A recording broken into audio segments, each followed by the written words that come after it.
For my simulation project, I am interested in investigating the relationship between music and memory in Alzheimer's patients. Studies have shown that music plays a significant role in the capture and recollection of memories within individuals. My question is, could certain therapies that introduce familiar music into the lives of Alzheimer's patients elicit memory retrieval? In determining how to measure and run a statistical design that will display the relationship between music and memory in individuals who suffer from Alzheimer's, the input for my model would be music therapy, with my output being memory retention. Many studies have been done on the effects of this non-pharmacological treatment on adults who suffer from Alzheimer's disease, with many positive results. In one study in particular, 3 individuals who had previously been diagnosed with Alzheimer's disease participated in 8 sessions of music-stimulating tasks testing the participants' autobiographical memories. Autobiographical memory refers to memory of one's own personal life events.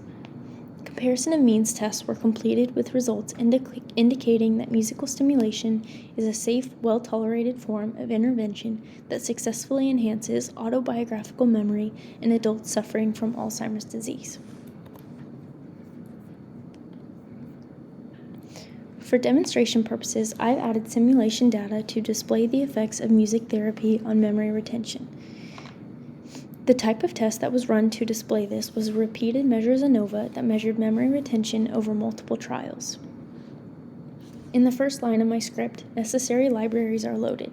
Tidyverse is used for data manipulation and visualization, Aphex is used for ANOVA with mixed designs, and EM_MEANS is used for post-hoc analysis.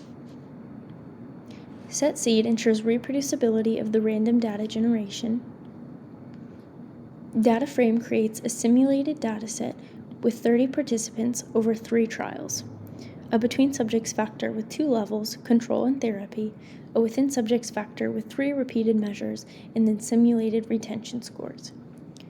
Therapy group had a mean of 85 and a standard deviation of 5. The control group had a mean of 80 and a standard deviation of 5.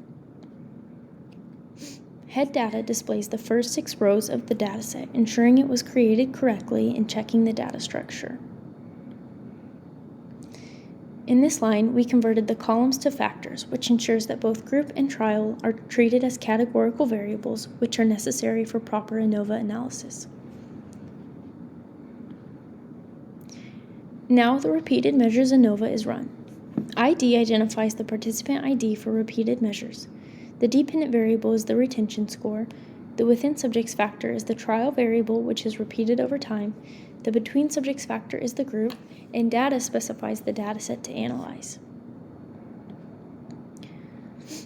Summary displays the ANOVA results. The post-hoc results line computes pairwise comparisons for the group factor within each trial, which is useful for determining if differences between groups are significant in specific trials. Summary post-hoc results shows estimated marginal means, confidence intervals, and p-values for the pairwise comparisons. ggplot2 is now loaded for creating visualizations in this line. This line creates a line plot that displays memory retention over trials for each group. Trial is on the x-axis, retention scores on the y-axis. The mean retention scores for each trial is plotted as lines, points are added at the mean scores, a title and labels are added for the x and y-axis, and the theme is added in the last line. These are the results of the test.